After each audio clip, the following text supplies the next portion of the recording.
नाज़रीन, आज एक बार फिर हमारे साथ हैं पाकिस्तान पीपल्स पार्टी के सीनियर रहनुमा जनाब जहांगीर बदर साहब। अस्सलाम वालेकुम सर। वालेकुम सलाम जी, मगर सीनियर नहीं मरकजी कहे, मरकजी ना। एक ही बात है। और जी एक ही बात कैसे है? मरकजी होने के लिए जेलों में जाना पड़ता है, किले काटने पड़ते हैं, कोड़े खाने पड़ते हैं, कोड़े पकौड़े नहीं कोड़े। ये कोई आसान काम नहीं है, फिर जाके बंदा मरकजी बनता है। तो सीनियर का क्या है? सीनियर तो बंदा 40 टप्पे तो हो जाता है, और वैसे भी सीनियर तो बंदा 2 बाल हो जाए तो सीनियर हो जाता है, 2 बाल उठ जाए तो सीनियर हो जाता है।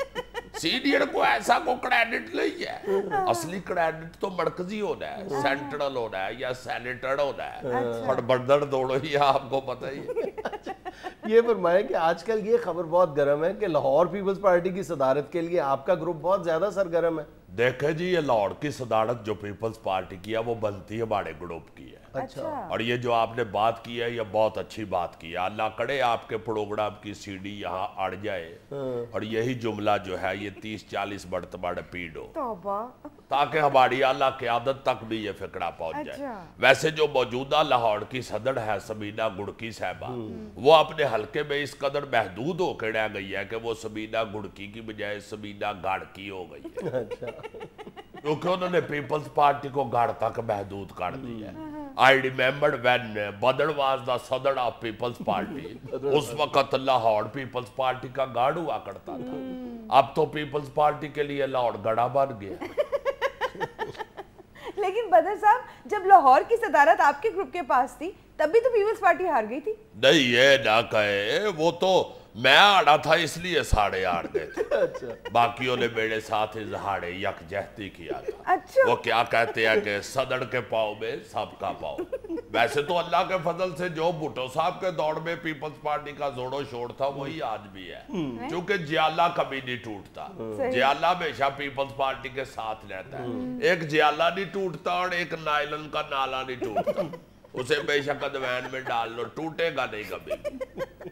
वैसे भी जुनैद साहब जरदारी साहब ने सियासत को एक ऐसा सूट बना दिया है जिसकी हर जगह पे जेब लगी हुई है। अच्छा। और उनको पता है कि किसको किस जेब में रखना है और किसको किस वक्त जेब से निकालना है।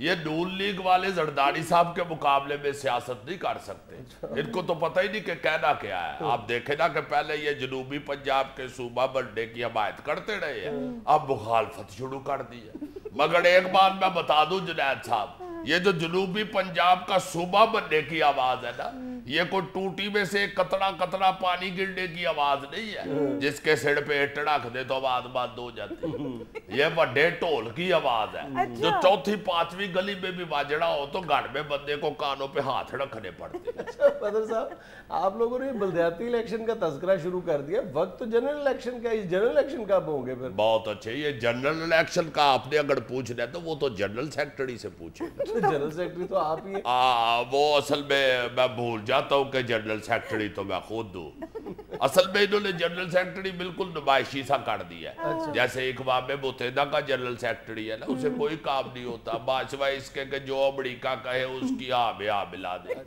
कमोबेश बेड़ा भी यही हाल है। अभी कुछ अर्सा पहले इस्लामाबाद में हमारी पार्टी की एक मीटिंग थी। उसमें जरदारी साहब ने किसी बात पे गर्मी खाई। उन्होंने कहा कि यार ये क्या हो रहा है पार्टी में, किसी को होश ही नहीं है। मैंने खुद खड़े होकर कहा, मैंने कहा जी ये तो सेक्रेटरी जनरल की जिम्मेदारी है ना, उसको पनिशमेंट दे, फौरन उसे बाहर निकाल दे।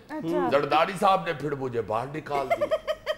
फिर मुझे एहसास हुआ कि जनरल सेक्रेटरी तो मैं खुद हूँ।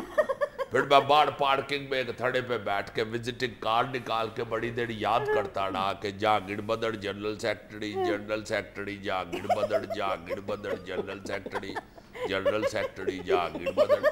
उसके बाद लाहौर आके मैंने दाता साहब 2 चावलों की देगे भी तकसीम की है, साथ 2 दही के कूडे। दही साथ जरूरी होता है। दही के बगैर अगर आप खुश्क चावल खाएं तो वो गले में फंस जाते हैं। और ऐसे फंसते हैं जैसे बारिशों के दिनों में लाहौर में ट्रैफिक नहीं फंसती। बहुत बुरे फंसते हैं। मैं तो जुनाद साहब हैरान होता हूँ कि बगैर दही के लोग चावल कैसे खा लेते हैं। मैं तो वैसे चावलों के बगैर भी दही खा लेता हूँ, मगर मुझे लोगों की समझ नहीं आती। अपना अपना सबका गला है, अपना अपना हिसाब होता है। मैंने पूछा था इलेक्शन कब होंगे, आप दही की तरफ चल पड़े। नहीं, वो मैं आपको बता देता हूँ। देखे इलेक्शन कब होंगे یہ صرف 2 لوگوں کو ہی پتا ہے، اچھا یا صدر کو یا بدر کو۔ اسی لیے تو آپ سے پوچھیں کہ الیکشن کب ہوں گے؟ میں نے بھی اسی لیے ساتھ ایک آپشن رکھی ہے کہ ان سے پوچھے، مجھے نہیں پتا۔ اس کا مطلب ہے آپ کو نہیں پتا؟ نہیں پتا ہے مجھے۔ دیکھیں صدر صاحب نے صرف مجھ پہ اعتماد کیا ہے، بلکہ میرے ساتھ ڈسکس کیا، بلکہ ہم دونوں نے بیٹھ کے طے کیا ہے کہ الیکشن کس ڈیٹ پر ہوگا۔ تو بتائیں نا کہ کس ڈیٹ پہ الیکشن ہوگا؟ جو الیکشن کی ڈیٹ ہوگی نا جی، اس دن الیکشن ہوگی۔ یہی تو پوچھ رہے ہیں کہ الیکشن کی ڈیٹ کیا ہے؟ ایگزیکٹلی وہی تو میں بتا رہا ہوں نا کہ جس دن الیکشن ہوگے وہ الیکشنوں کی ڈیٹ ہوگی۔